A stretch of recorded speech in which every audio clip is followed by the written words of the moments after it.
안녕하십니까. 백승조입니다. 가을비가 촉촉히 내리고 있습니다. 가을이 깊어지는 분위기입니다.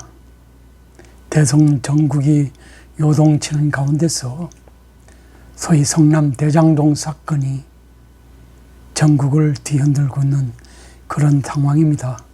그럼에도 불구하고 대통령은 국민을 향해서 진정한 호소력을 가진 한마디 말씀도 하고 계시지 않습니다. 그래서 오늘 방송 주제는 대통령님 내세울 업적은 무엇인가요? 라는 주제로 여러분한테 말씀을 드려보도록 하겠습니다. 여러분 아시는 바와 같이 우리 역사상 신채호 선생은 일제강점기 독립운동가, 사학자, 언론인이었습니다. 그는 1919년 상하이에서 거행된 대한민국 임시정부 수립에 참가했으며 어정원 의원, 전원위원회 위원장 등을 역임했습니다. 그러나 한성, 임정, 정통론과 이승만 배척운동을 내세워서 임시정부 공직을 사퇴하고 주간지 신대안을 창간하여 임시정부 기관지 독립신문과 맞서기도 했습니다. 당시 임시정부는 소수의 의견만으로 소집되어 불완전한 상태였으며 항일운동을 전개하기에 적합지 않은 조직 구성을 가지고 있다고 비판하는 것도 마다하지 않았습니다. 또한 그는 이승만은 국제연맹의 위임 통치를 주장했기에 임시정부 대통령으로 부적절한 인물이라면서 맹비난하기도 했습니다. 그는 1923년 상하이에서 열린 국민대표회의에서 민중이 폭력혁명으로 독립의 쟁취를 부르짖으며 임시정부를 해체하고 새로운 독립운동 조직을 만들자는 창조파의 주동자 역할을 했던 것으로 알려져 있습니다. 그러나 안창호, 이동유를 중심으로 하는 임시정부 개조파와 대립하여 임시정부의 존폐 문제를 논의했으나 논의는 결렬되고 말았습니다. 이처럼 그는 일제강점기에 독립을 위해 고군분투해야 할 임시정부가 현재의 대한민국 정치 난맥상처럼 투패로 나뉘어 권력 다툼에 영일이 없었기에 임시정부를 비판할 수밖에 없었다는 것으로 역사는 서술하고 있습니다. 그는 비본관계했습니다. 그는 이회영 선생 등과 함께 이런 난맥상을 극복하지 못한 채 모든 제도화된 정치 조직, 권력, 사회적 권위를 부정하는 소위 무정부주의를 주창하고 나섰습니다. 그는 1925년경부터 무정부주의를 신봉하기 시작 1927년 신관에 발기인 무정부주의 동방연맹에 가입하여 활동을 전개하다가 일제에 잡혀 옥사한 독립운동가 역사가 언론이었습니다. 신채호 선생이 당시 일을 우리가 연상해 본다면 현재 대한민국 전국의 상황 비추어서 차라리 무정부주의자였으면 어떠할까라는 그런 고민을 하는 분들도 많으리라 생각이 되어집니다. 최근 강원택 서울대 교수는 문재인 대통령 5년 치적이 떠오르지 않는다는 칼럼을 한 중앙일간지에 기고했습니다. 문재인 대통령 5년은 무엇이었을까 하는 생각이 든다면서 상징적이라고 할 만한 업적이 얼른 떠오르지 않는다고 했습니다. 머릿속에 떠오르는 단어는 조국, 분열, 부동산, 적폐청산, 코로나 등이고 대통령이 마음에 둔 어젠다는 정말 없었을까 하는 궁금증마저 든다는 그런 고뇌를 칼럼에서 기고하고 있습니다.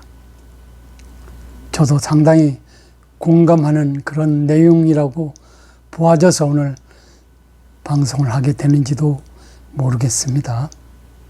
여러분 아시는 바와 같이 이승만 대통령, 박정희 대통령은 말할 것도 없고 민주화 이후의 단임 대통령들도 제각기 대표적이라 할 만한 지적 내지는 성과를 남겼습니다. 노태우 대통령이 북방정책, 김영삼 대통령이 군이 탈정치와 김대중 대통령이 햇볕 정책, 노무현 대통령이 탈권위 정책, 이명박 대통령이 녹색 성장이 그런 업적들이라고 말할 수 있습니다. 그런데 5년이 다 가까워져 있음에도 불구하고 뚜렷한 족적이 보이지 않는 것은 여러분이나 제나 강원택 교수나 공감하는 바일지도 모르겠습니다. 이런 대통령들과 대조적으로 현재 임기 마무리 시점에 이르고 있지만 대통령의 대표 업적이 무엇인지 잘 모르겠다는 것입니다. 저도 전적으로 공감하고 싶습니다. 여러 면에서 지난 5년은 특별한 시기라고 여겨집니다. 무엇보다도 대통령이 국정을 장악하고 있다는 인상을 전혀 주지 못하고 했고 필요한 곳에서 대통령 모습이 잘 보이지 않는다는 것입니다. 지금도 마찬가지입니다. 국무회의보다 청와대 비서들과 하는 회의를 중시하고 기자회견도 거의 하지 않고 있습니다. 정치적 부담을 감수하더라도 대통령이 내려야 하는 중요한 어떤 그 대통령으로서의 결정도 보기에 따라서는 회피하거나 다른 데로 떠넘기는 듯이 보인다는 것입니다. 저도 이 부분에 공감하고 싶습니다. 그는 취임 일성으로 적폐청산을 내세웠지만 근본적으로 그것은 미래지향적일 수 없는 것이었습니다. 그나마 반대자를 잡아 넣었을 뿐 정작 필요한 제도 개선은 이루어내지 못했던 것이 엄연한 현실입니다. 유명 연예인과 만나고 독립운동가 유골 송환이나 하고 첨단 국방 무기 실험처럼 모양새 나는 곳에는 얼굴을 보이는 것을 마다하지 않고 있습니다. 그럴 뿐 정작 갈등을 풀고 문제를 해결해야 할 곳에서는 좀처럼 대통령의 모습이 보이지 않고 있는 것입니다. 그래서 대통령에 대한 여론조사의 지지도가 전직 대통령에 비해서 전례 없이 높은 비율로 유지되고 있는지는 알 수 없습니다만 그 리더십으로 당대 국민은 피곤했고 역사는 그에 대해서 박한 평가를 내릴 수밖에 없을 것이라는 그런 짐작을, 그런 공감대를 느끼게 하고 있는 그런 치세를 보이고 있는 점은 분명해 합니다. 대통령이 이런 방관적이고 무책임한 리더십의 특성을 잘 보여주는 대표적 사례로서 언론중재법 입법 논란을 우리가 생각해 볼 수 있습니다. 물론 완성되지는 않았습니다만 그 과정을 들춰본다면 그렇습니다. 민주당이 언론중재법 강행 가능성이 높았던 상황에서 애초에 이에 대한 청와대의 반응은 입법부 소관인 법안 자체에 대해 청와대가 언급하는 것은 적절치 않다는 것입니다. 무슨 말입니까? 통치 일환으로, 소위 언론 정책 일환으로 국회에서 입법을 하는 것인데 대통령과 전혀 관계가 없다고 말하는 것은 정말로 한심한 일이 아닐 수 없습니다. 당시 청와대의 이런 반응을 보며 과연 누가 통치를 하는가라는 생각이 국민 대다수는 했을 수도 있을 것입니다. 한국 정치에서 언제부터 집권당이 대통령 뜻과 무관하게 독자적으로 법안을 다루게 되었고, 대통령이 자기 뜻과 맞지 않은 법안을 집권당이 함부로 처리하려는 것을 소닥 보듯이 하게 되었을까 하는 그런 궁금증을 자나게 하는 그런 청와대의 목소리인 것 같습니다. 우리 헌법에 의하면 미국과 달리 한국 정치 체제에서 대통령은 법률안 거부권뿐만 아니라 법안 제출권까지 가지고 있는 것이 헌법의 규정입니다.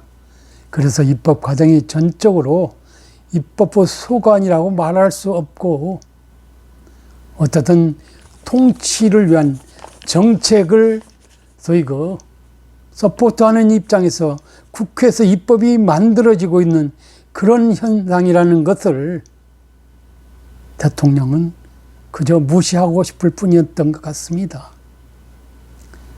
미국에서도 정치적으로 중요한 법안은 대통령이 소속 당 지도부, 필요하면 야당 지도부와도 긴밀한 사전 협의를 거치는 것이 관례 아닌 관례로 보여지고 있는 것입니다. 더욱이 우리나라에서는 주요 법안 처리에 앞서서 당정협의회라는 제도적 관행까지 마련되어 있음에도 그렇다는 것입니다. 그럼에도 난 빠질 테니 집권당이 압도적 다수 의석을 차지한 입법부에서 알아서 그 법을 처리하라는 것은 대통령이 무능력이나 무책임 중 어느 하나의 어떤 이유일 것이라는 것이 대다수 국민의 어떤 예단이 될 수 있지 않겠느냐는 그런 말씀을 드리지 않을 수 없습니다. 당시 여론이 악화되자 뒤늦게 문 대통령은 이런저런 문제 제기가 있으니 충분히 검토될 필요가 있다고 생각한다라고 애둘러 언론을 상대로 해서 말했던 것으로 기억합니다. 이런 상황은 임기 후반 대통령이 국정 주도권이나 장악력이 약해져서 대통령의 뜻이 집권당에 무시당하고 있기 때문이거나, 그게 아니라면 대통령 스스로도 잘 알고 있는 그 법안이 문제점에 대한 책임을 회피하려 하는 태도로 볼 수밖에 없다는 기막힌 사실이 되겠습니다. 대한민국 국민 누구든 다소의 상식을 갖고 있다면 대통령이 전국을 주도하지 않고 뒷전으로 물러서서 대통령에게 부여된 권위와 권력이 호가호위하는 아래 사람들에게 이용되어 온 것 같다라는 편견을 갖지 않을 수 없을 것입니다. 상식보다는 오기처럼 느껴진 각종 정책 추진과 도를 넘어서는 각종 자리 나눔에 대해서도 대통령은 국민에게 이런 방구 전하는 말이 없었던 것이 사실입니다. 이 역시 대통령이 모르거나 방관하거나 둘 가운데 하나일 것이라는 생각을 우매한 국민은 하지 않을 수 없을 것입니다. 결국 이런저런 상황을 돌이켜 생각해 본다면 통치의 정치에 적합하지 않은 인물을 대통령에 선출한 것이 화근이 아닐까 하는 그런 생각을 하지 않을 수 없습니다. 애당초 정치하지 않겠다라는 다짐을 받고 당시 노무현 정부에 참여하기도 했던 대통령이었습니다. 경험도 준비도 충분치 않았지만 호가호위하고 싶은 사람들에 떠밀려 대통령 자리에 올랐기 때문이라는 그런 생각을 해보지 않을 수 없습니다. 대통령은 북한에 의한 공무원 피살 일주기인 지난 9월 22일 유엔 총회에서 한반도에서 전쟁이 종료됐음을 남북 미중이 함께 선언하기를 제안한다고 했습니다. 2차 대전 당시 영국이 유약한 체험버린 수당을 연상해 봅니다.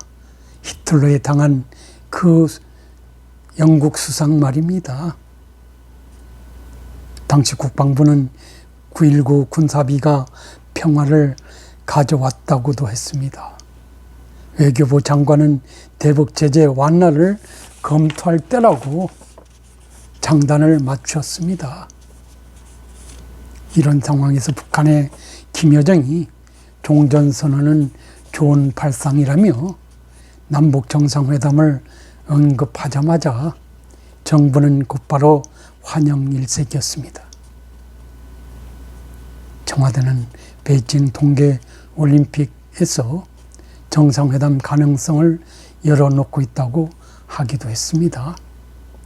국민이 억울한 죽음은 철저히 외면한 채 오로지 남북 정상회담 쇼에만 정신이 팔려 있습니다.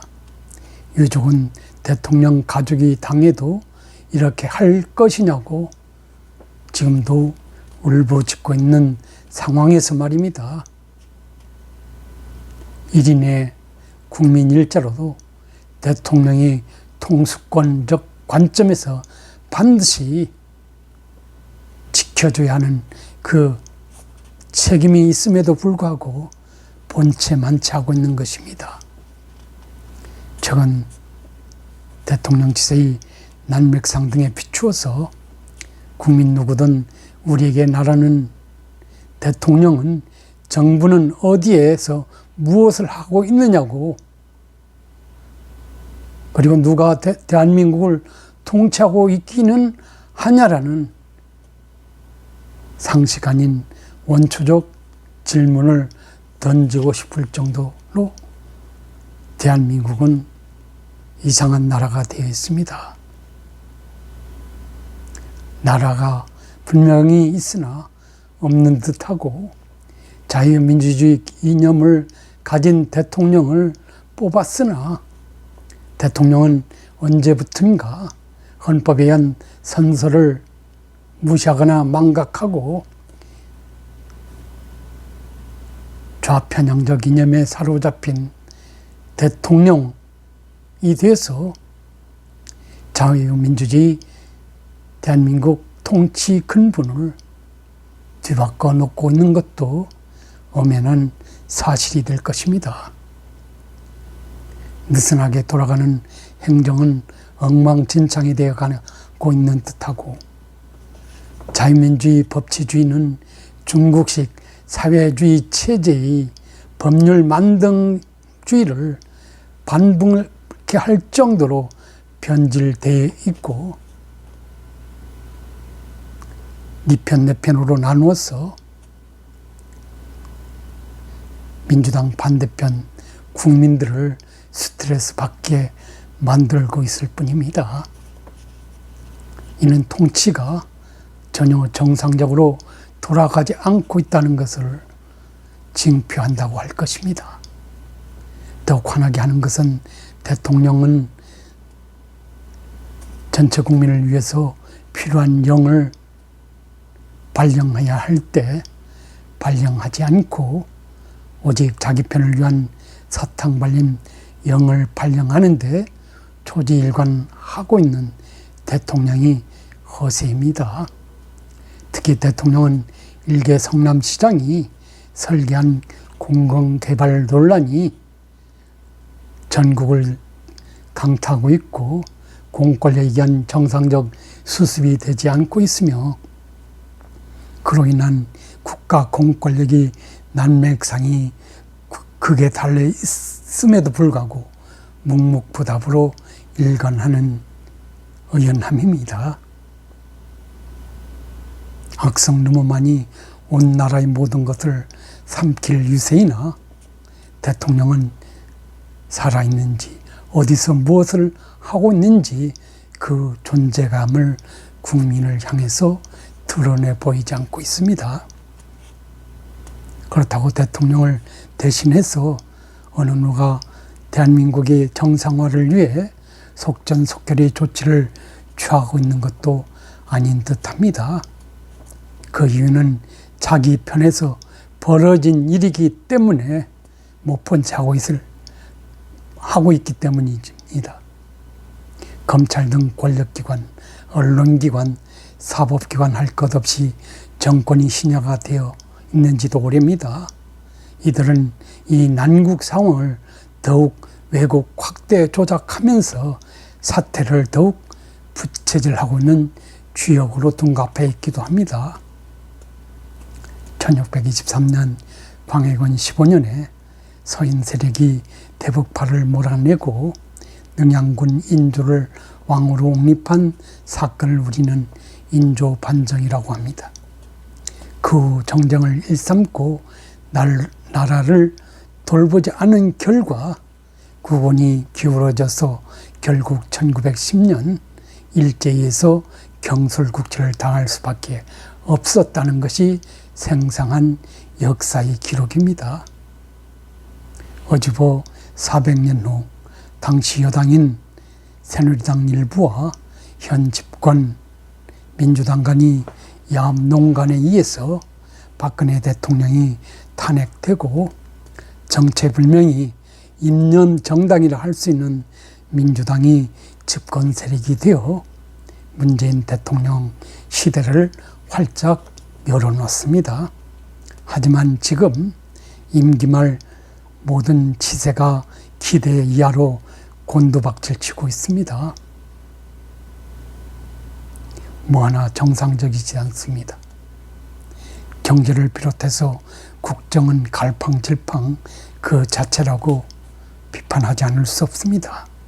대외 관계도 엉망입니다. 국원이 쇠락을 재촉하고 있을 뿐입니다. 정권만 있고 정부는 전혀 보이지 않습니다. 국민은 누구를 믿고 살아야 하는가?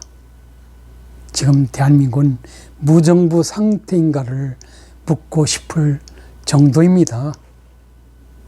이런 상황에서 대통령은 청와대에서 호의하고 있는지는 모르겠습니다만은 전혀 보이지 않습니다. 한마디도 하지 않고 있습니다. 걱정스럽습니다. 신초 선생을 만나면 왜 당신께서는 그 당시 무정부의자가 되고 싶었는지 묻고 싶을 정도입니다. 저 역시도 역사를 쓰고 싶습니다. 인조 반정과 문재인 촛불혁명이라는 그런 책을 쓰고 오늘의 상황을 후대에 전하고 싶을 뿐입니다. 대한민국이 존재감이 서서히 사라지고 있습니다. 후대를 위한 비전이 보이지 않습니다. 여러분은 어떻게 생각하십니까? 한번 생각해 봐 주시기 바랍니다. 감사합니다.